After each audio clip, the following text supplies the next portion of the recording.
I'm sorry, that was the 0.0. Hey everyone, welcome to our newest reading, and the first one actually, really. It is the first one we've done together in person. Yeah. I'm in Europe, I'm in the Netherlands, and we're at a festival called Start a Fire that Phina is organizing, and we're going to teach a workshop at. But this is 5 years. 5 years since we've actually been in the same space together. And it's been really, really fun. I've been here for about 10 days now. And yeah, So good to catch up. for sure. And the dance of friendship and finding out, like, who are we now? It's been 5 years. And we were talking about it earlier, how we really, in some really profound ways, we're different people than we were 5 years ago. Yeah. The same, but different. Because every one of us has gone through such a portal since 2019 that, you know what your journey's been.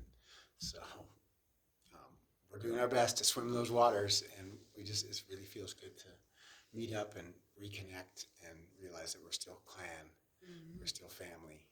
Yeah.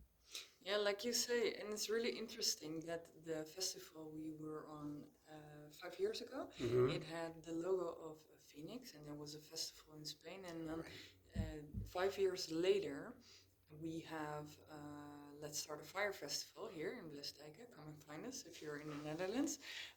But it has the logo of a phoenix symbol again, and phoenix is really big symbol for transformation and rising from the ashes and working with the sacred flame. So it is beautiful transformational times, and I've been actually saying to you that the last 5 years have been the most transformational times in my life. Haven't we all burnt up some fundamental and sort of coming out of through it now? Yeah, but that's why I call myself Shivoso Phoenix, because that is my path, is kind of like burning myself up and transforming in constant change. But it's beautiful that Agni Festival that we met at 5 years ago, and then Start a Fire, Let's Start a Fire here, both have that phoenix symbology. Yeah. And maybe that's a good way to start the whole thing of like, what is arising? Oof. Well, I can only tell what arising means for me, and that is transmuting all the patterns, the limiting beliefs, the traumas, the things we lived through that really placed a burden, maybe the fuel that is necessary for us to learn our lessons from, and then to take that and to transmute it and to grow from it, and from that really coming into your power. And by that I don't mean ego power, but really the power within, connecting to your soul and living your purpose. Yeah, for sure. I think that pretty much nails the thrust of what we want to be experiencing now. As we are in such a time of change, and it can be really, there's a lot of fear flying around, and yet with the intention to turn that fear into fuel and turn that whatever composting in reality into something even more beautiful. It is transformation. It is. I mean, I'll tell you about the stars for sure, but it's all there. It's all telling us, reflecting to us what's going on. I had the feeling already that it was gonna link, because everything is always so synchronous. Right. So let's see. Shall I start? Yeah, go right ahead. Tell me what you've been sensing. And it's the first time we could see, we're not checking each other's notes, but we are in the vicinity. So we want to be like blocking it out a bit. Yeah. So Don't cheat.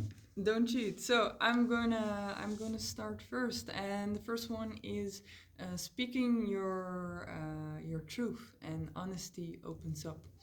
And it's a beautiful example that also in our journey here, getting to know each other again, we also encountered some things. And also when you are building a festival, you have to really communicate with each other. So we do check-ins, or when I feel that there's something that needs to be spoken out, I do check-ins like, hey, I have the feeling this and that, or speaking my feeling, like I feel at this moment this and that, or asking like, hey, do you have time to share? It is a really important time for us to be sharing our vulnerable truths.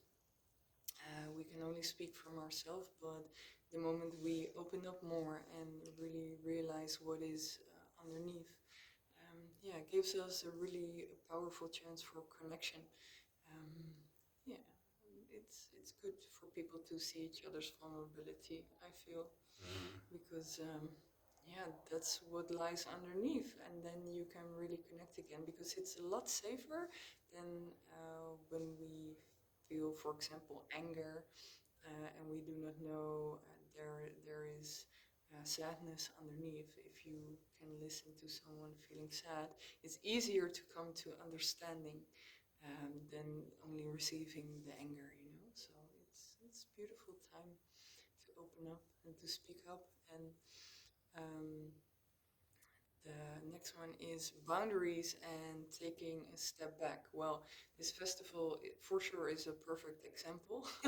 Last year, a couple of us, we were totally whacked. Like, I have... In drama of some kind? No.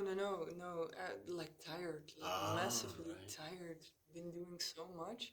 And this year, we really made a schedule and saying like, okay, I'm specifically going to focus on this, and this is the part of someone else, and not taking on extra. But you still have to protect those boundaries, And the same thing goes for relationships. Like, hey, what is mine? What is yours?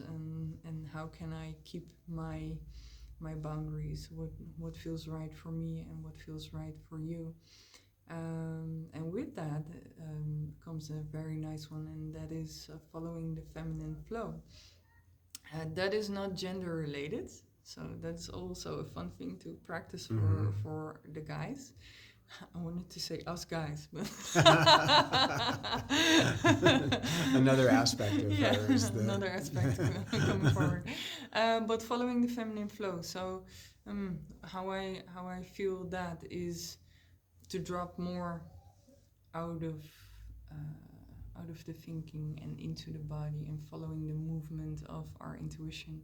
I like to practice this in everyday life, really following the movement. What is my intuition saying? That is the next step for today. So even if you have a very busy schedule, see if you can at least schedule a couple of hours for you to be more in tune for your intuition, to sit down, wind down, connect, and see where your intuition is trying to take you. And when your mind is throwing up reasons for you not to go to the forest or not to go to a specific restaurant, like we had this week, right? Like I felt, oh, really, this restaurant, and my mind was, I'm not sure. I don't know if I would go and eat there. Yeah, you felt it was too ritzy or something, too upscale. Yeah, and I thought they would only have meat, and I don't eat meat. So my mind was like, okay, I have all these reasons, but I know to trust. And we had the best time. It was the only restaurant that was actually available. It was like, oh, okay, I guess we'll go check that one out. And it turned out to be really wonderful. So it was really wonderful. Intuition. It's really, not the... Yeah. It was not the only one open. That would be something. The only one open. The next one is, the feminine energy present. Well, I've talked about one of the most beautiful feminine energies before, and she was tuning in this week again, is the energy of Mary Magdalene. Mary Magdalene, for me, stands for the power of compassion and love. And yeah, I really felt her in the energy. So with a really tranquil, loving, kind energy. So yeah, just to have that with you, and to see where it might pop up for you. It might be interesting. And also, if you are watching this and during these 2 weeks you experience something that is connected, leave us a comment, because I really would love to know, if something pops up for you that is related. Then the next one is a very, very interesting one, connecting to the topic of relationships. And it is follow your own path before following the path with another. And we've been also talking earlier about marrying yourself, which I still feel is very important to feel the alignment with your soul first and with spirit, and then yeah, to stay really true to that. And what is your movement then? What is your choice then? And from there to meet maybe your partner or your colleagues and to see how you align with that. And yeah, to really stay true without getting how do you say it, unwilling to open up for other possibilities, but yeah, to keep in mind to follow your own flow is really important at this time, because who knows where it might take you. Spirit is very much leading us in these times. So the more we listen, the more surprising it will be. Yeah, the more correct it will be. Yeah. Yeah, exactly. Trying to figure our way through this. Yeah. So we need some assistance for that. Our minds aren't quite adequate. Keep falling short of possibilities of what's really there. Yeah, it's the same thing as with the restaurant, to really check in with ourselves and our soul and intuition. Mm-hmm. Let's see what it wants. Yeah. And then I had, oh yeah, relationship movement. Yeah, I might even call it a roller coaster at this time. It can go all sorts of ways. Might surprise you, might confront you, might take you over. Mm. Keep in mind that it's a really moving time. So if you are experiencing loads of movement within your relationship, it's not only you. Not to blame it all on the planets, but it is quite a moving time for connections, and that can also be in other than romantic relationships. Also your friendships, and yeah, to see where you are standing and where you're standing together, and in that you can take with you, like, to speak your honest truth, because from there you can more find each other in connectivity. Yeah, you better. It's the only way. Right? Yeah. To open up more. And then, yeah, the last one. Just before we did this reading, I was checking in with Spirit again to see, like, hey, okay, these are the topics you showed me over the past 2 weeks. Is there something you wanna add to this? And then they said, yeah, transforming energy. And what they mean by that is the moment we get triggered, to stop for a moment, to feel it, and to realize what is going on within yourself. Why are you being triggered? What thoughts are connected? Feeling the emotion and letting it wind down before before you get back into contact. And with that, you can also practice with one of the Grand Masters, Saint Germain. You can even find on YouTube beautiful transformational meditations. And Saint Germain is all about transmuting energy. He's the keeper of the violet flame, and you can also ask him for help to transmute. Whenever you feel like, hey, I could use help with transmuting this energy, and not as oh, make it go away, because he will never leave you with just, oh, poof, it's gone, but to in that show you the lesson maybe more easy, more fluently, and helping you to transmute the energy, because most of the times energy is what's being stuck and stagnant. So, right.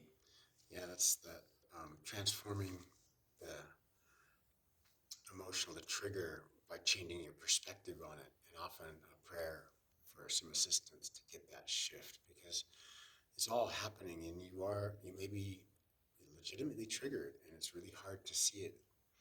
I also want to say that you can do this afterwards. It isn't like we're asking you to grab a hold of yourself in the moment of a high emotional trigger.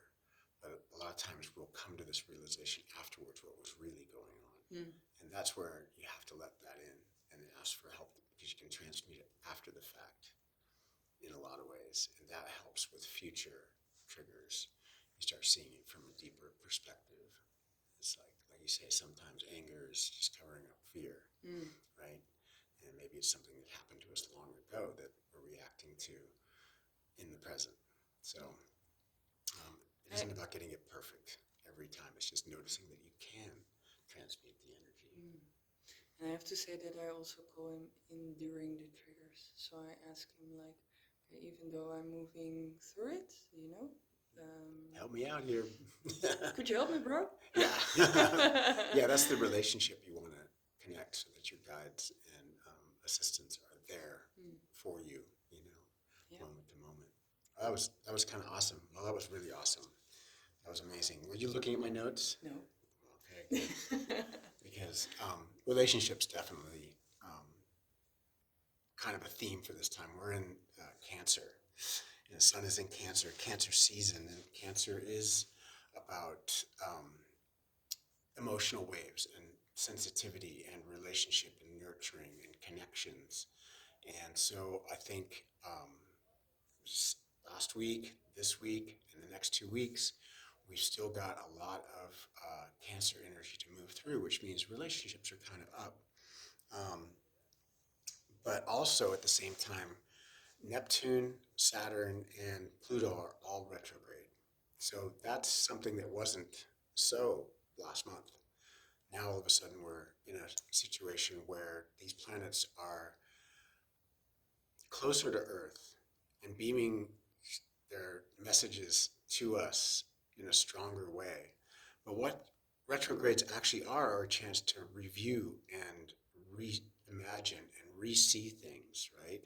And Neptune being the planet of not only imagination and enlightenment, it's also the planet of illusions and delusions.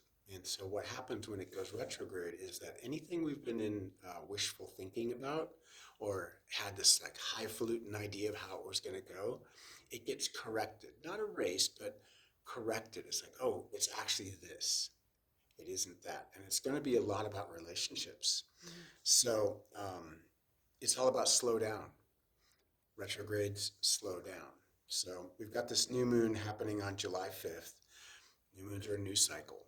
And so we're going to start a whole new lunar cycle with this Cancer, this relationship, this retrograde happening. At the same time, on that same day, Mars is sextile to Saturn retrograde. And that sextile makes it a little more flowy, to have a little discipline about our actions, a little more groundedness around our actions. Saturn is groundedness, limits, timing, things like that. So with a sextile, we get a little better timing on some of these things. We'll get a chance, because of the retrograde, to refine some of our commitments and intentions. Or on the shadow side, we'll have be frustrated with our progress. We may feel like, oh, I was just ready to go, and all of a sudden it's like, boom, like you hit the gas and nothing happens, right? So that happens on the 5th. Same time, Venus is square Chiron, and that means Chiron, the wounded healer, Venus, our relationships, our finances, the things we value, things of beauty and harmony. Well, square means that it's getting pushed into our wounds, the wounded healer. And so sensitive to relationship and around our wounds and finances. This is all on the 5th, right? This is right at the new moon. Um, Also, Jupiter will be sextile to the north node and trine to the south node. Is that right? Yes. So that sextile trine to Jupiter, Jupiter expands everything. The nodes are our karmic destiny. It's kind of like our dharma. It's what some people say it's our fate, right? And it's also can be considered kind of a trap into staying on the wheel of karma. But if you are here and not trying to escape into nirvana, you have a purpose. And so Jupiter's going to expand our awareness of that purpose with the trine and the sextile. All this is happening on the 5th. I haven't even got off the 5th yet. And then at the same time, Jupiter, the planet of expansion and optimism, is semi-square to Chiron, right? Remember, we've got Venus square Chiron at the same time, Jupiter semi-square. It's generating maybe some uncomfortable feelings that things aren't quite right. Chiron can be around our health or our mental well-being or just our condition, but it often relates to our original wound, to the wound we may have, masculine or feminine, or something from our childhood or even a past life might come up, those triggers you were talking about. So that semi-square makes it like, man, it's bound to like come and hit you, right? So this new moon can be pretty sensitive new moon. Good time to be calling in our guides and assistance, because we're going to need that ability to process, because of course the moon moves on, right? That's just the new moon. The other thing I wanted to mention also is that when I talk about an astrological event happening on the 5th, let's say, the new moon, it's actually not just one moment, right? It is, but it's also an influence that rises up, peaks, and then comes down. So this week, what I did was I kind of spread out the way I'm describing the dates of these events. There'll be a peak right when the exact aspect happens, but as the aspect comes on, it begins to have an influence and it blends with all the other influences happening. So I'm going to run down a list of a whole lot of things that are going on this next 2 weeks. And then there's kind of like an overall gestalt, a blending, a poetic way of those all manifesting, because they do blend and overlap each other. And so, for instance, July 5th, 6th, 7th, we'll have Jupiter coming onto a semi-square to Venus. Now remember I said there was a semi-square with Chiron. Venus is also square to Chiron. And now on between the 5th and the 7th, we have Jupiter semi-square to Venus. So that it's all happening at the same time. That semi-square is an awkward kind of aspect. It's a half square. Square is 90 degrees.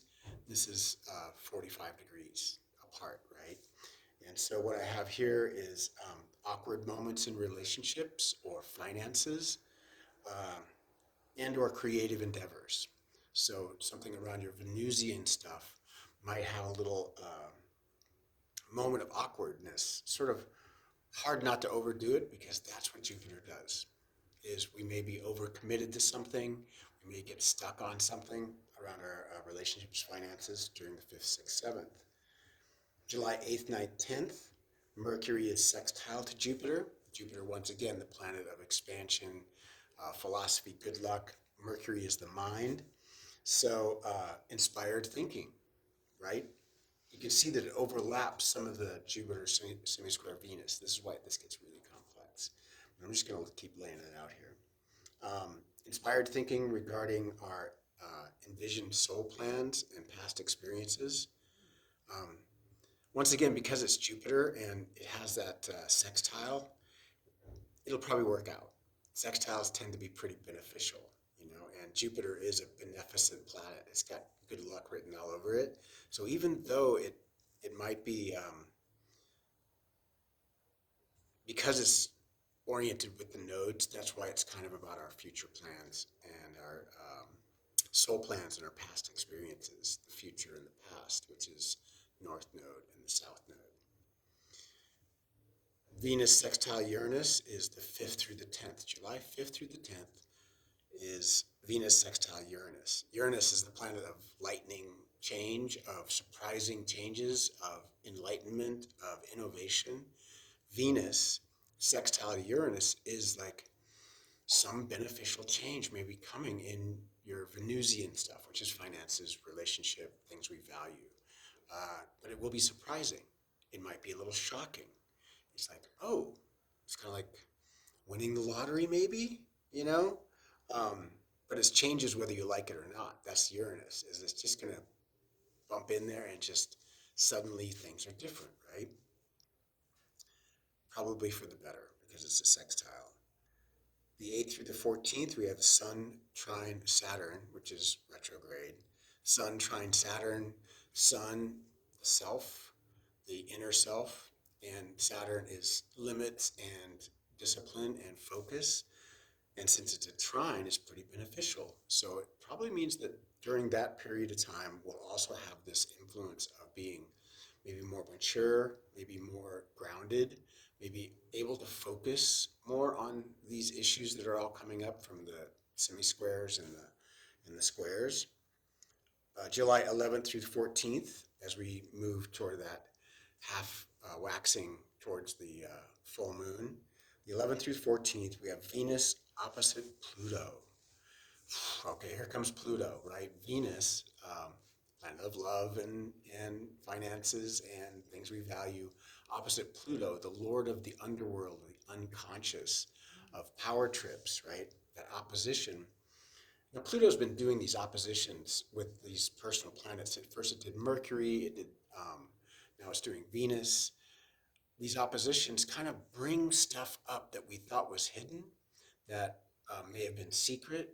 It's like we don't get a choice. Pluto's kind of like the rotor-rooter of the archetypes. Yes, it's the lord of the underworld and the unconscious, but it's also the hidden things, the things we want to keep hidden. And it just sort of brings them out because ultimately it's working for the clearing, for the opening, for getting things right. Sure, there can be a shadow side of it, of being power trips and things like that.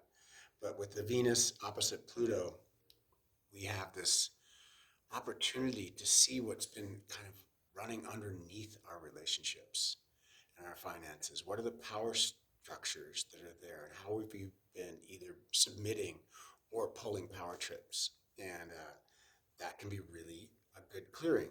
It might be a little upsetting, but it's really worth it. The correcting of any illusions we have around these relationships with money and with people that we're intimate with.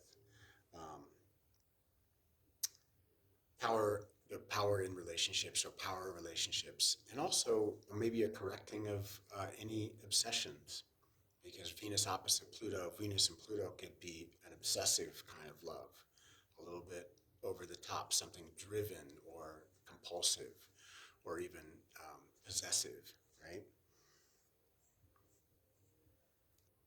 We have July 12th to the 16th. The sun is square Chiron, giving us an opportunity to look at our wounds. We might be triggered during those days, right? Something deep within us gets triggered. And what I'm seeing here is that it's an opportunity for us to notice what triggers us and how we react to those triggers. Like we were talking about, it's like if you have these triggers come up, it is difficult, unfortunate, and yet you don't have to be the victim to it. Realizing you have a choice of how you can react to it. Even if it's afterwards, you can say, oh, okay, that had something to do with something from the past, right? Chiron, the wounded healer, is also the healer. It's not just our wounds. Mm-hmm. So it's the bringer of wisdom. Through the adversity, through the pain, we grow wise. So it's an opportunity as well.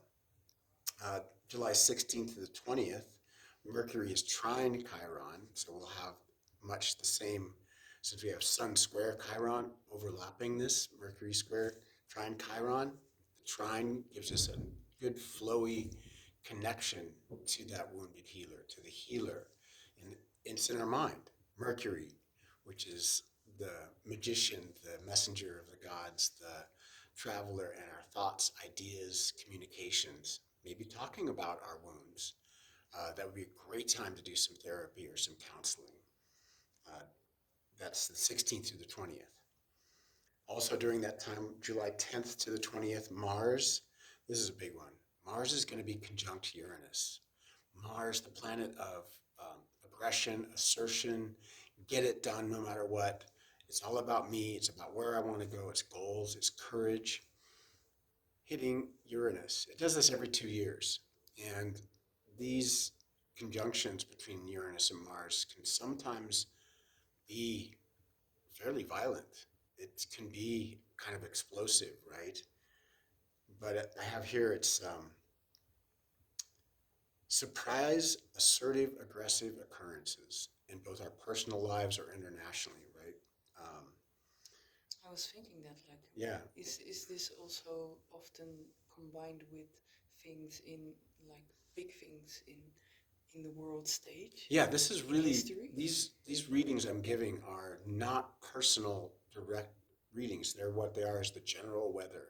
So the whole world is being affected by these. If you want to know how your chart or how you're being affected by this, you really need to know your birth chart. But these, what we call mundane readings, are really for the whole world. But we will all be feeling these energies both personally, and we may see them manifest in the world. I don't want to spread fear that this is what's going to happen, but August 6th, 1945, Uranus and Mars were conjunct, and we dropped the bomb on Hiroshima. We ended the war by this huge conflagration. It surprised and shocked everyone. They had no idea that this was even possible. So that's not what's going to happen this time. But in our personal lives, it can be something erupting or getting through. It could be breakthroughs and inspired actions, right? Because Uranus, even though it's surprising and shocking, it's often correct. Like I said, inspiration or innovation, like new solutions. Suddenly things that we weren't able to move through, we'll be able to move through. So that, for instance, the bomb ended the war, which saved millions and millions of lives, even though it was a horrific event. And so mixed message there, but that's Mars Uranus, right? So we're coming up on another one of those, and that's really July 10th through the 20th. It peaks around the 15th.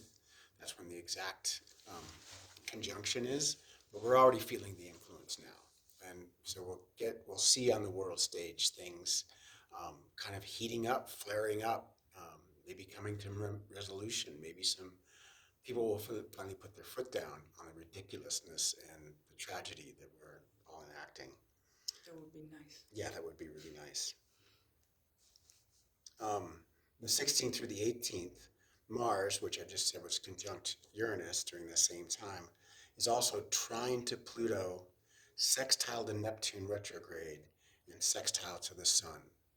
That's from the 16th to the 18th. What I have here is something I said, tricky times, power plays, deception, underhanded or secret actions, or powerful movements towards the ultimate truth.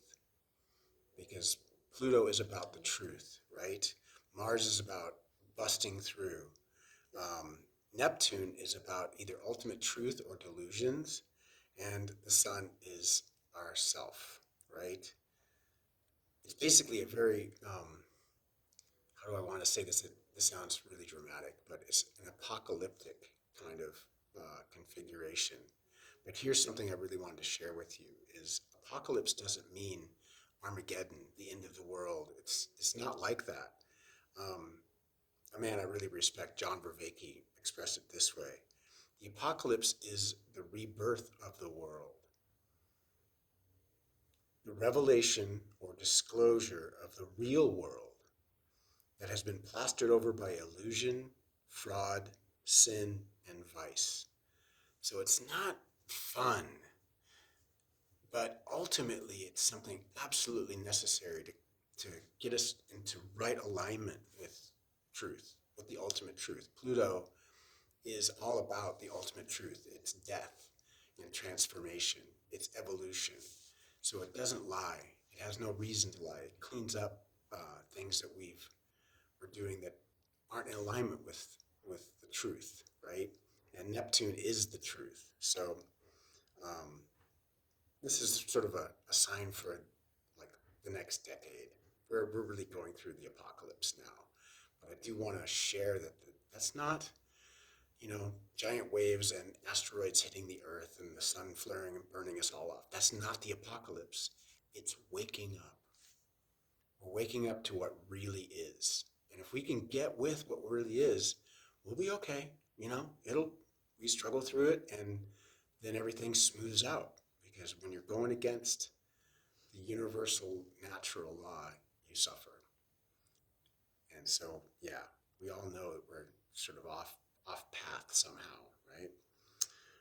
On July 20th, moving right along, Mars enters Gemini. So it's been in Taurus for quite a long time, and not in its most um, fiery thing, but it's fire moving into air. So you can imagine it'll flare up, but Gemini is really all about adventures and exploration and new ideas and possibilities. So it's not a bad thing to get some light in there, some fire in there. And so on July 20th, Mars enters Gemini, and on the 21st, we have the full moon. It's a really intense full moon. It's the second full moon we have in Capricorn. The first one was at like 1 degree of Capricorn, and this is at 29 degrees and 8 minutes of Capricorn. A few hours later, the moon crosses over into Aquarius and then bumps right into Pluto, which is there at 0 degrees, 1 degree of Aquarius. And so it's actually moving to like within minutes of moving back into Capricorn. So the moon comes over, opposes the sun, hits Pluto. That means Pluto and the moon are going to be opposite the sun on that day, and that's the 21st. Because we've been in Capricorn with this Capricorn Cancer kind of axis for the last couple of full moons, I think it's been a little bit of a slower start to summer in some ways. And now it's going to really get going, once we get through that full moon. We'll talk a lot about this upcoming full moon on the next report because it's pretty intense. There's like 7 different heavy aspects about this full moon. So it's going to be a good one, a really corrective one. Transformative for sure. So keep your knees bent when you get there, and we'll give you the heads up when we get closer to that. I'll still be in Europe, so we'll be on travel somewhere, either here in the Netherlands or there. But yeah, this next 2 weeks is going to be kind of a remedial, a lot of cleaning up messes, it's going to take some courage to get through it. Don't let it get you. Don't throw you off balance because there's a lot of changes that we need to get. We need to get oriented right. And so definitely call in your guides and your friends and your aides. Let's get our relationships straight because we're going to need each other. And those who don't fit into your future should be released, given the right distance. This is all about kind of correcting where we're at.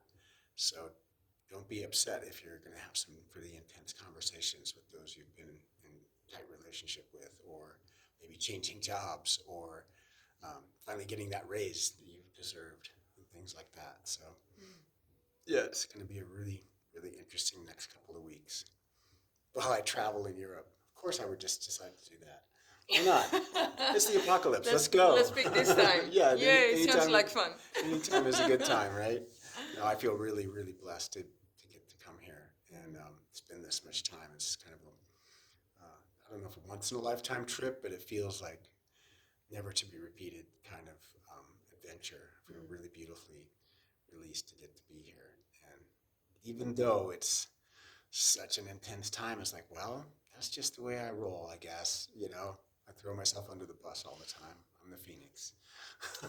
Exactly. It's not courage. It's just, I've just sort of stumbled into this stuff. So probably being called to do this. And what I really love is that, yeah, it was true that our readings were about this transformational time. So it is a really transformational time. Yeah. Beautiful. And funny, you would ask me, like, did you check my notes? Because even if I would check his notes, I wouldn't understand it with all the trines and stuff.